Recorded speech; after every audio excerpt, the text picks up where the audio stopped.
오늘은 회복의 사람들이라는 제목으로 우리가 잠깐 말씀을 함께 묵상하고자 합니다.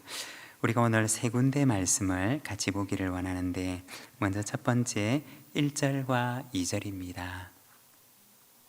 우리 같이 한번 읽겠습니다.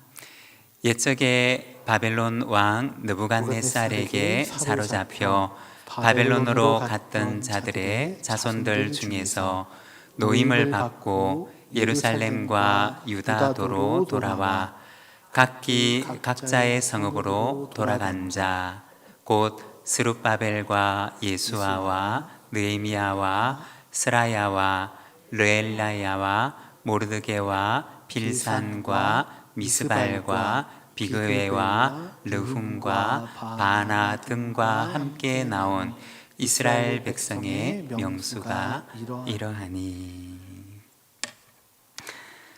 여기에 보면 오늘 우리가 읽었던 말씀은 이제 돌아왔던 사람들에 대해서 기록을 하고 있습니다. 이스라엘 역사에 보면 이 사람들은 굉장히 중요한 사람들이었습니다. 우리가 에스라 느헤미야가 지난주에 원래는 한 권의 책이었다라고 얘기를 했었잖아요. 이 에스라 느헤미야서가 굉장히 주목을 하고 있는 사람이고, 또 시간을 거슬러 올라가 보면 예레미야 선지자가 굉장히 주목을 했던 사람들이 바로 바벨론으로 포로로 잡혀갔다가 돌아왔던 이 사람들이었습니다. 1절에 보면 사로잡혀 바벨론으로 갔던 자들의 자손들이라고 되어 있습니다. 이 사로잡혀 갔던 자들의 자손이라고 불리는 바로 이 사람들이 이스라엘의 회복과 그리고 예루살렘의 회복을 위해서 돌아왔던 사람들이었던 것입니다. 지도를 한번 띄워주시기를 바랍니다. 여러분, 지도가 잘 보이시나요? 네, 거기 지도에 보면 이제 바벨론에서 이제 지도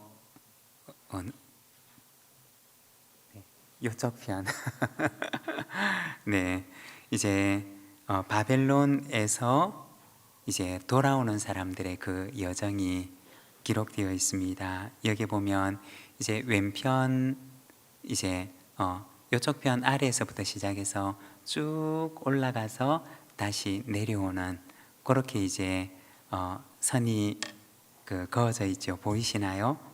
네, 바로 이것이 바벨론에서 돌아왔던 이 사람들이 돌아오는 여정이었습니다. 굉장히 긴 여정이었죠. 70년 전에는 이제 역순으로 해서 잡혀가게 되는데, 70년 전에 포로로 잡혀갔던 그 길들도 참 멀고 험한 길이었습니다. 그러나 70년이라고 하는 시간이 훌쩍 지나서 이제 다시 돌아오는 길도 역시 만만치가 않았던 길이었던 것입니다. 70년 전에도 보면 그들은 삶의 터전을 다 버리고 바벨론으로 잡혀가야 했습니다. 그러나 70년이 지난 지금도 역시 마찬가지였습니다. 겨우겨우 바벨론에서 자리를 잡았는데, 이제 바벨론에서의 삶의 터전을 다 버리고 다시 가나안으로 돌아와야만 했던 것입니다. 여러분, 우리가 생각을 해보면 우리가 그때 그 사람들처럼은 될 수가 없지만, 그러나 우리가 상상을 해보면 쉬운 일이었을까요? 가는 것도 쉽지 않았지만, 그러나 이 먼 길을 돌아서 오는 것도 쉬운 결정이 아니었습니다. 70년 동안 자리를 잡고 있었는데 다시 돌아와야 한다는 것은 또 엄청난 희생을 감수해야 하는 결정이었던 것입니다. 우리가 성경을 보게 되면 아브라함이 갈대아 우르 지역에서 살다가 하나님의 말씀을 따라서 가나안 땅으로 돌아오게 됩니다. 히브리서 11장 8절 말씀을 보면 믿음으로 아브라함은 부르심을 받았을 때 순종하여 장래의 유업으로 받을 땅에 나아갈새 갈 바를 알지 못하고 나아갔으며 라고 말씀을 합니다. 우리 지도를 다시 한번 띄워주시면, 우리 조금 전에 그 지도를 한번 띄워주시기를 바랍니다. 아마 글씨가 작아서 잘 보이지를 않을 텐데, 그 지도에 보게 되면 바벨론에서 귀환하는 사람들의 그 여정의 출발점이 되는 지역이 있는데, 혹시 글씨가 보이시나요? 잘 보이시나요? 뭐라고 되어 있나요? 예, 니푸르라고 되어 있습니다. 이 니푸르라고 하는 지명 아래쪽에 보면 까만 점이 하나 찍혀 있고, 거기에 두 글자로 되어 있는 지명이 있는데 혹시 보이실까요? 예, 우르. 여러분 혹시 우르라고 하는 지명을 들어보신 적이 있으십니까? 네, 어딘가요? 네, 창세기에 나와 있는 갈대아 우르 지역입니다. 그러니까 이 이스라엘 백성들이 바벨론에서 사로잡혀 있다가 돌아왔던 이 길은 시간을 거슬러 올라가 보면 사실은 거기보다 조금 더 아래쪽에서 있는 아브라함이 저기에서 살다가 가나안 땅으로 왔던 그 여정과 거의 같은 여정이라는 것입니다. 우리가 여기에서 생각을 해보면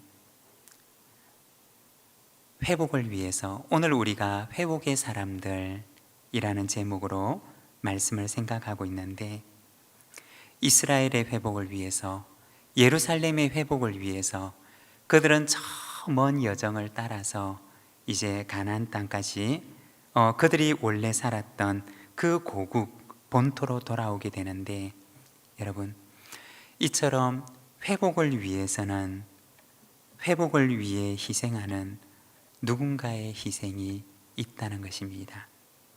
아무런 희생도 없이 회복이 찾아오지는 않는다는 것입니다.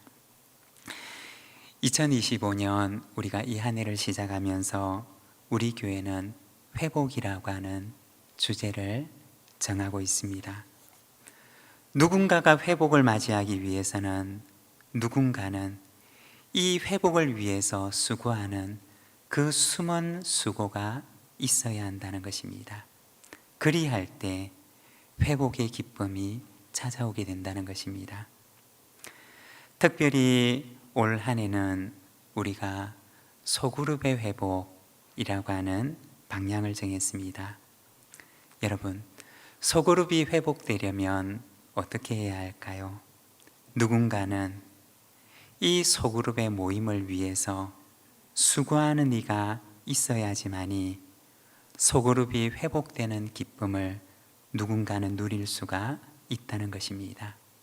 여러분, 이러한 회복이 2025년 이 한 해 우리의 목장들마다, 또 우리 여러 부서들마다, 또 우리의 모임들마다 이러한 회복의 역사가 일어나게 되시기를 바랍니다. 그리고 두 번째 우리가 같이 보고자 하는 말씀은 64절에서 67절입니다. 우리 자막을 보면서 같이 한번 읽겠습니다. 온 회중의 합계가 42,360명이요 그 외에 남종과 여종이 7,337명이요 노래하는 남녀가 200명이요 말이 736이요 노새가 다 안 읽었는데요. 노새가 245요 낙타가 435요 나귀가 6,720이었더라. 아멘.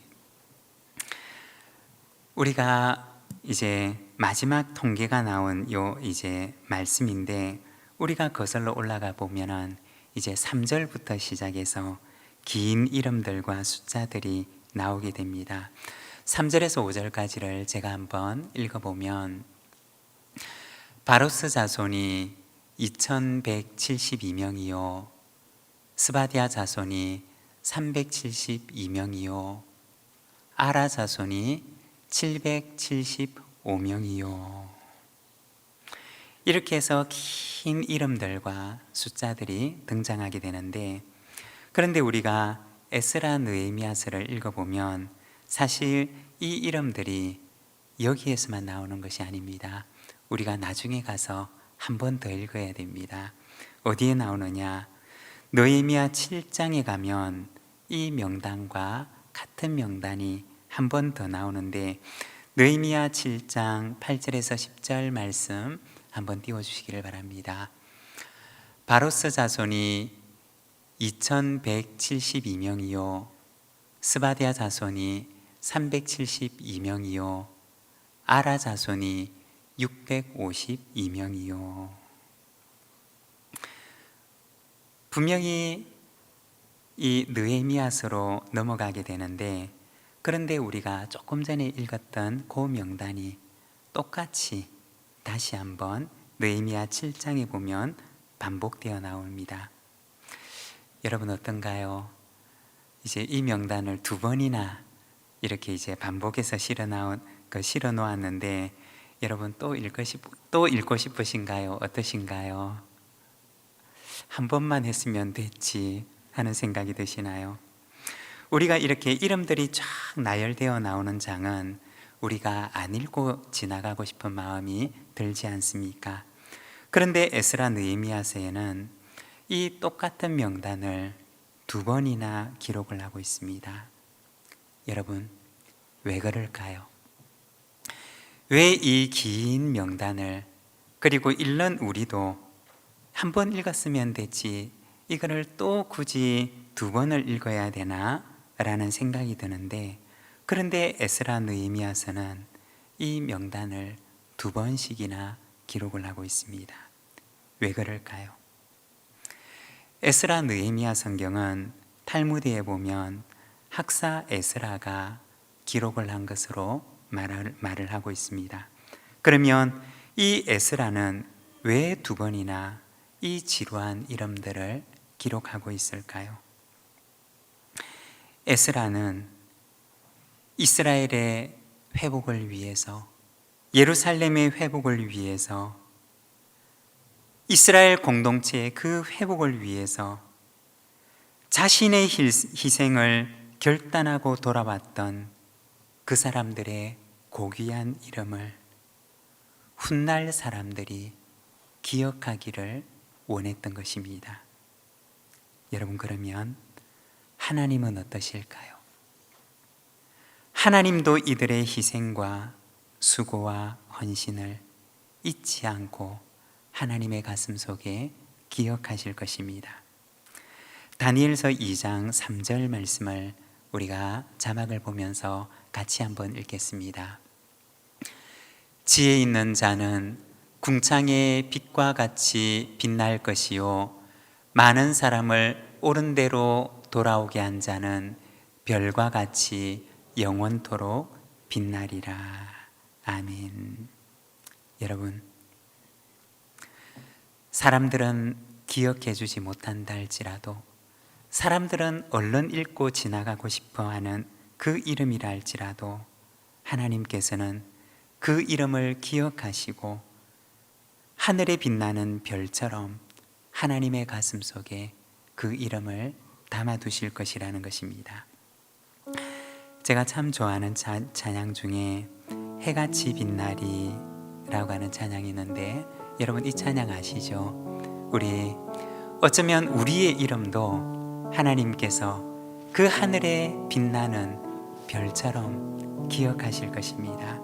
여러분, 우리의 그 이름이 하나님께서 기억하시는 그 이름이 되기를 우리 소망하는 마음으로 우리 찬양 당신의 그 섬김이 천국에서 해같이 빛나리, 우리 같이 한번 찬양하겠습니다. 당신의 그 섬김이 천국에서 해같이 빛나리, 당신의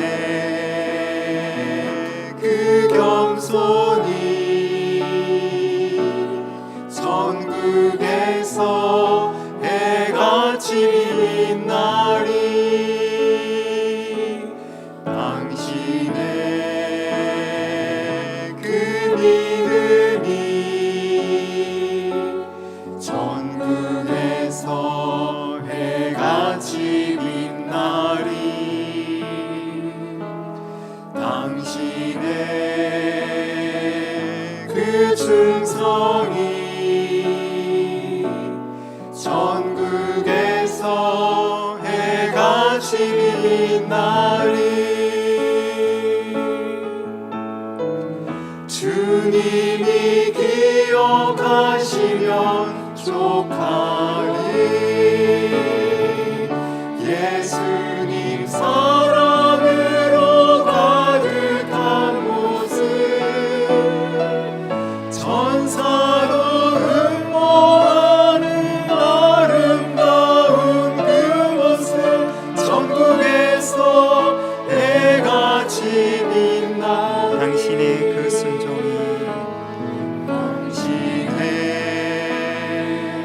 그 순종이 천국에서 해가 빛나리. 당신의 그 사랑이 천국에서 해가 빛나리. 당신의 그 찬송이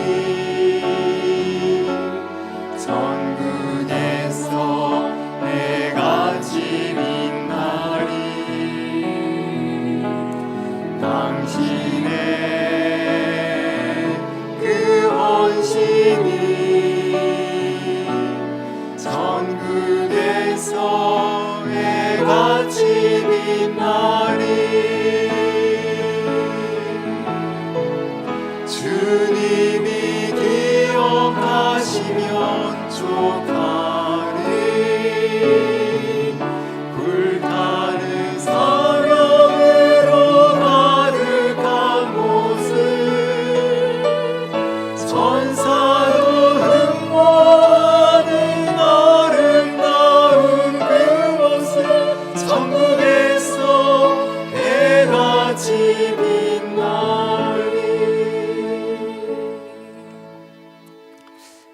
여러분, 그렇습니다. 여러분 한번 생각을 해보십시오. 나의 순종과 나의 이 헌신이 그냥 잊혀지는 헌신이 아니라 하나님께서 나의 헌신과 순종을 기억하신다면 여러분 얼마나 설레고 얼마나 기쁜 일인가요? 사람들은 비록 기억하지 못한다 할지라도 이름도 없이 빛도 없이 수고했던 그 수고와 헌신을 하나님께서는 기억하신다는 것입니다. 여러분, 오늘도 우리의 이름을 기억하시고 하늘의 별처럼 나의 이름을 주님의 그 가슴 속에 담아두시는 그분을 기억하면서 이 한 해도 우리가 하나님 앞에 충성하고 헌신하는 저와 여러분의 삶이 되시기를 바랍니다. 68절에서 69절 말씀입니다. 우리 같이 한번 읽겠습니다. 어떤 족장들이 예루살렘에 있는 여호와의 성전 터에 이르러 하나님의 전을 그곳에 다시 건축하려고 예물을 기쁘게 드리되 힘 잘하는 대로 공사하는 금고에 드리니 금이 6만 1천 다리기요 은이 5천만에요 제사장의 옷이 100벌이었더라. 아멘. 이제 그 2장의 마지막에 보면 성전을 건축하기 위해서 헌물을 드리는 사람들을 보여줍니다. 69절에 보면 이때 드린 사람들의 그 헌신이 금이 6만 1천 다리기고 은이 5천만이고 그리고 제사장의 옷이 100벌이라고 기록되어 있습니다.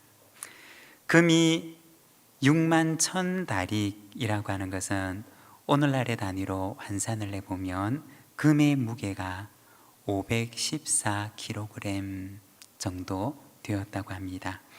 그리고 은이 5천만회라고 하는 것은 은 2850kg을 말하는 것입니다. 어마어마한 금액을 성전을 다시 세우는데 그들이 헌신을 했던 것입니다.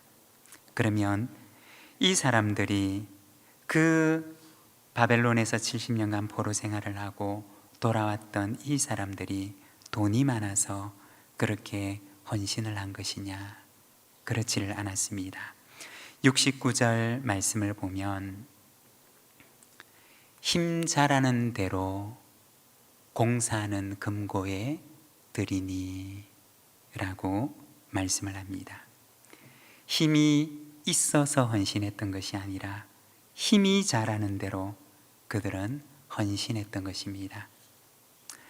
제가 예전에 한국 선교 역사를 공부할 때 참 인상 깊게 읽었던 대목이 있습니다. 우리나라 선교 초창기에 우리나라와 중국과 일본이 함께 선교가 동시에 진행되고 있었는데, 그런데 선교사님들이 선교를 할 때 교회 자립을 목표로 선교를 했습니다. 그런데 그 당시에 중국과 일본은 우리나라하고는 비교가 될 수 없을 정도로 아주 잘 살았다고 합니다. 그런데 제일 못 살았던 나라가 어디였느냐? 바로 우리나라였다고 합니다. 그래서 선교사님들이 생각할 때 제일 자립할 수 없을 거라고 생각을 했던 것이 바로 우리나라 한국교회였다고 합니다. 그런데 어떻게 되었느냐? 이 세 나라 가운데 제일 먼저 교회의 자립을 이루었던 나라가 바로 우리나라였다고 합니다. 그러면 우리나라가 잘 살아서 먼저 자립을 했느냐? 그렇지 않았습니다. 제일 가난한 나라였고 제일 못 살았지만, 그러나 한국교회 성도들은 힘을 다해서 헌금을 했고 힘을 다해서 교회를 세워나갔던 것입니다. 여러분, 우리가 하나님 앞에서 헌신을 할 때 내 힘을 넘어서는 부분은 우리가 어떻게 할 수가 없습니다. 그러나 힘이 자라는 만큼 힘을 다해서 우리가 주님을 위해 헌신하면 주님께서는 우리의 헌신 위에 은혜를 덧입혀서 더 놀라운 일을 이루신다는 것입니다. 여러분, 우리가 2025년 이 한 해 내 능력은 요것밖에 없지만, 그러나 주님께서 나를 보내신 목장에서, 그리고 부서에서 나를 보내시는 바로 그곳에서 힘을 다해서 헌신하는 이 한 해가 되시기를 바랍니다. 그러면 하나님께서 그 위에 은혜를 덧입혀서 그 안에 놀라운 일들을 이루어 주실 줄로 믿습니다. 우리 시간 함께 기도하기를 원하는데, 누군가 회복의 기쁨을 누리려면 누군가는 회복을 위해서 수고하는 그 수고와 헌신을 감당하는 이들이 있어야 합니다. 그런데 이름도 없이 빛도 없이 하는 그 수고와 헌신을 하나님께서는 기억하시고 하늘의 별처럼 빛나게 하십니다. 내 힘은 약하지만, 그러나 내 힘이 닿는 데까지 우리가 헌신하면 하나님께서 그 헌신 위에 갑절의 은혜를, 내가 상상할 수도 없는 은혜를 더해 주실 것입니다. 2025년 이 한 해 회복을 향해 나아가는 한 해가 되게 하시고 하나님을 바라보고 헌신하는 한 해가 되게 하시며, 우리는 연약하지만 하나님의 은혜가 하늘로부터 한량없이 쏟아내리는 그런 복된 한 해가 되게 하여 주시옵소서. 우리 시간 믿음을 가지고 하나님께서 주실 은혜를 기대하며 우리 같이 한번 기도하며 나가겠습니다. 기도하겠습니다.